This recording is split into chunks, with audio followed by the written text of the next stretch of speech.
जय माता दी, जय महाकाल। मैं राजगुरु जी महाविद्या आश्रम में एक बार फिर आप सभी का स्वागत करता हूं। आज हम बात करेंगे 1.5 फुटिया साधना के बारे में कि इस साधना को कैसे सिद्ध किया जा सकता है। मेरे पास आप लोगों के बहुत से फ़ोन आ रहे थे, गुरुजी मुंजा साधना के बारे में बताइए, कच्चा कलवा के बारे में बताइए, या 1.5 फुटिया साधना के बारे में ही बता दीजिए। बहुत से लोगों का फ़ोन आया कि गुरुजी हम गए थे वहाँ, उन्होंने शक्तिपात या ट्रांसफ़र के नाम पे हमसे लाखों रुपए लूट लिया। हमने गुरुजी सुना है कि 1.5 फुटिया बहुत खतरनाक होता है, यह प्राण भी ले लेता है। तो आप लोग मत डरिए, ऐसा कुछ भी नहीं होता है। 1.5 फुटिया साधना बहुत ही उत्तम साधना होती है। यह साधना खतरनाक नहीं होती। हाँ, तामसिक साधना है, ये तो सत्य है। इस साधना को आपको किसी योग्य गुरु से उससे सामग्री प्राप्त करके उसके मार्गदर्शन में ही करना चाहिए। और इस साधना से कोई प्राण हानि नहीं होती है, इसलिए निश्चिंत रहिए। वो 1.5 फुटिया मुंजा कच्चा कलवा के बारे में जो यूट्यूबर हैं वो अगर ब्रेन वॉश नहीं करेंगे, डराएंगे नहीं, धमकाएंगे नहीं, तो कैसे लोग उनके पास जाएंगे, कैसे वो आपकी जेब से आपका ही पैसा ट्रांसफ़र करा लेंगे, ट्रांसफ़र शक्तिपात के नाम पर। इसलिए कोई बात नहीं, कोई डरना नहीं, साधना निश्चिंत होकर कीजिए। आज मैं आप लोगों को बहुत ही अद्भुत साधना 1.5 फुटिया की सरल सुगम रूप से दे रहा हूं, और बहुत ही अच्छे ढंग से इस साधना को आप कर सकते हैं। तो इसलिए कोई दिक्कत नहीं, डरना नहीं है। बहुत जल्दी से सफल और सिद्ध हो जाने वाली यह साधना है। 1.5 फुटिया सिद्ध करके आप उससे हर प्रकार के कार्य करवा सकते हैं।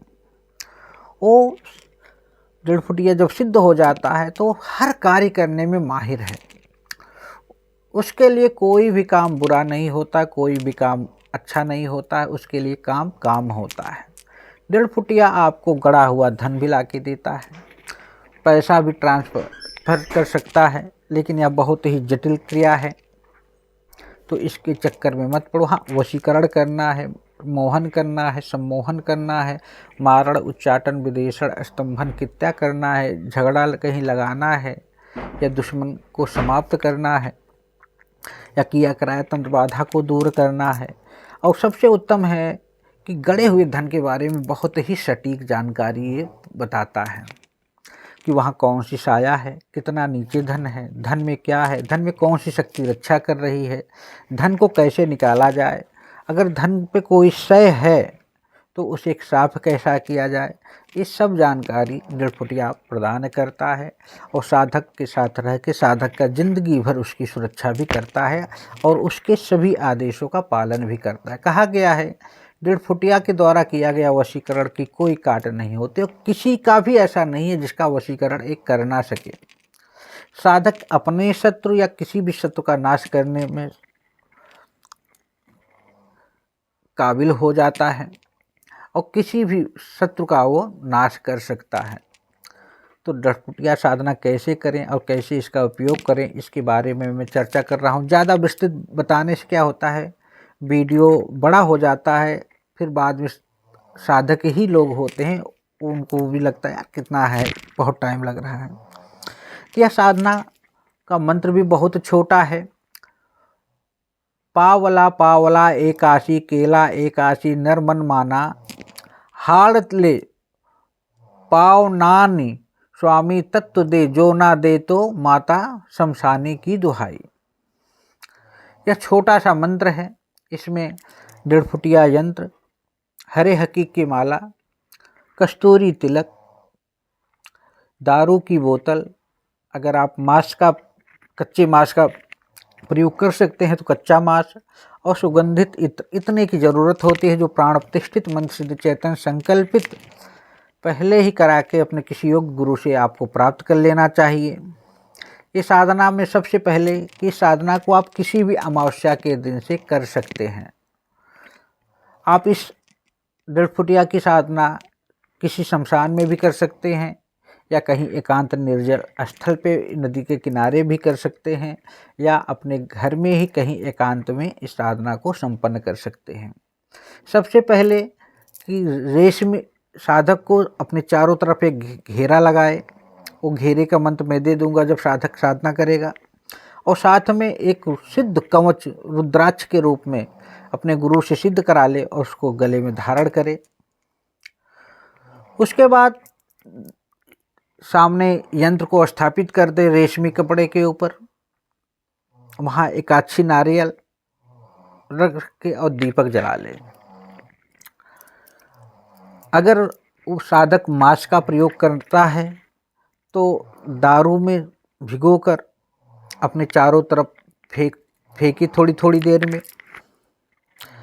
3 माला मंत्र का जाप करना है इसमें प्रतिदिन, और यह साधना मात्र 7 दिन या 11 दिन की है। अगर आप 6 माला मंत्र का जाप करते हैं तो आप इसे 7 दिन में कर सकते हैं। अगर आप इसे 3 माला मंत्र का जाप करते हैं तो आपको 11 दिन का टाइम लगेगा। दीपक जला लेना चाहिए। भोग के लिए मैंने आपको बता ही दिया है। आप देखेंगे प्रथम या दूसरे दिन से ही आपको आभास होने लगेगा कि आपके आसपास कोई आ रहा है। हवाओं, कान में सुरसुराहट, कभी ठंड कभी गर्मी, कभी हल्की आवाज़ भी सुनाई दे सकती है। तो आप देखेंगे 6 से 7 दिन होते होते डेढ़ फुटिया अपने आप ही आपके सामने धुआं के रूप में प्रकट होकर उसकी आवाज़ आएगी। वो बोलेगा कि आपने मुझे यहाँ क्यों बुलाया है। तब आपको उससे 3 वचन लेना है। वचन कैसे लेना है वो आप अपने गुरु से पहले ही पूछ लें, क्योंकि रीज़न क्या है कि आपकी क्या इच्छा है, किस लिए आप साधना कर रहे हो, गुरु उसी हिसाब से आपको बताएगा कि वचन क्या लेना है। अधिकतर वचन यही होता है कि मैं जब बुलाऊंगा आना पड़ेगा, जो काम कहूँगा करना पड़ेगा, और जब भी मैं कहूँगा आपको जाना पड़ेगा। वचन ले लेने के बाद उसको बचा हुआ मांस उसको भोग दे दें। अगर आप मांस नहीं प्रयोग करना चाहते हैं तो आप दारू का प्रयोग कर सकते हैं। दारू का प्रयोग तो करना ही पड़ेगा आपको। दारू उसे दे दें। अगर मांस नहीं प्रयोग करते हैं तो वापस घर आ जाएं। शमशान में हैं तो घर में हैं तो दूसरे रूम में जाके सो जाएं, लेकिन उसके बाद जब आप पीछे मुड़ के आएंगे दोबारा पीछे नहीं मुड़ के देखना है, पीछे की तरफ नहीं देखना है। डेढ़ फुटिया की साधना करने से पहले आप अपने इष्ट देव की अनुमति ले लें, अपने गुरु की अनुमति ले लें, अपने पितरों की, अपने कुल देवता इष्ट की अनुमति ले लेना चाहिए, और किसी योग्य गुरु से उसकी पूरी जानकारी समझ के उससे यंत्र प्राप्त करके, माला प्राप्त करके, सामग्री प्राप्त करके ही डेढ़ फुटिया की साधना करना चाहिए। क्योंकि इससे कुछ 6 जो खटकर्म होते हैं, मारण, उच्चाटन, विदिशा, स्तंभन, कृत्या, वो करने के लिए इससे अद्भुत साधना इस ब्रह्मांड में कोई नहीं है। यह तामसिक क्रिया है और कोई भी ऐसा काला जादू नहीं है जो डेढ़ फुटिया ना कर सके। तो यह साधना अपने आप में अद्भुत है, सरल है, सुगम है। और जब भी आपको डेढ़ फुटिया से काम लेना है तो आप 7 बार 11 बार मंत्र का जाप करें। वो छाया रूप में आपको दिखाई देने लगेगा, उसकी आवाज़ आने लगेगी। जो भी आपको उससे काम करवाना है उसे बता दीजिए, भोग लगा दीजिए, वो अपने आप ही काम का टाइम दे दीजिए, आपको काम करके दे देगा और आपकी मनोकामनाएं भी पूर्ण कर देगा। आपको किसी प्रकार की कोई दिक्कत भी नहीं आएगी भविष्य में। बहुत से लोग कहते हैं गुरुजी हम डेढ़ फुटिया या तामसिक साधनाएं करेंगे तो क्या हमारा उद्धार होगा? एकदम उद्धार होगा। लोगों के डर और भय में न रह के साधनामय बने, आगे बढ़ें और साधना करें। कोई दिक्कत परेशानी होती है तो आप हमसे, हमारे महाविद्या आश्रम से संपर्क करें, लेकिन ट्रांसफ़र शक्तिपात के नाम पे अपने पैसे को बर्बाद ना करें। आगे आपकी इच्छा है, पैसा आपका है, इसमें हम कुछ नहीं कर सकते हैं। जय माता दी, जय महाकाल।